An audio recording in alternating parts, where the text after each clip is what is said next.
இந்த டாஸ்மாக் இந்த இதுக்கு அறிக்கை வெளியிட்டிருந்தார். உங்களுடைய பொதுச் செயலாளர் முசி ஆனந்த் அவர்கள் ஒரு அறிக்கை வந்திருந்தது. அதை ஒட்டி கேட்கும் போதுதான் அண்ணாமலை அவர்கள் இந்த மாதிரி பதில அவர் கொடுத்திருந்தாரு.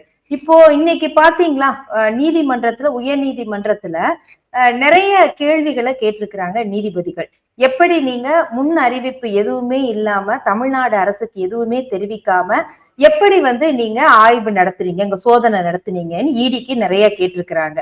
பெண் அலுவலர்கள் எல்லாம் நள்ளிரவு வரை வச்சிருக்கப்பட்டாங்க அப்படிங்கிற தமிழ்நாடு அரசு வாதத்துக்கும் அவங்க பதில் கேட்டிருக்கிறாங்க. இப்ப இதுக்கு என்ன பதில் சொல்ல போகிறது தமிழக வெற்றி கழகம்?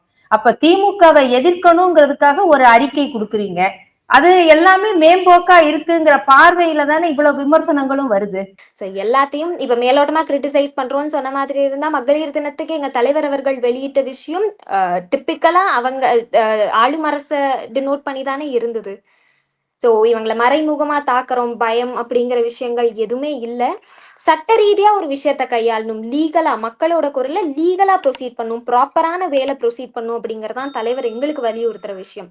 சோ ப்ராப்பரா லீகலா ஒரு பிரச்சனையை நாங்க ஹேண்டில் பண்றோம் அப்படிங்கறதான்.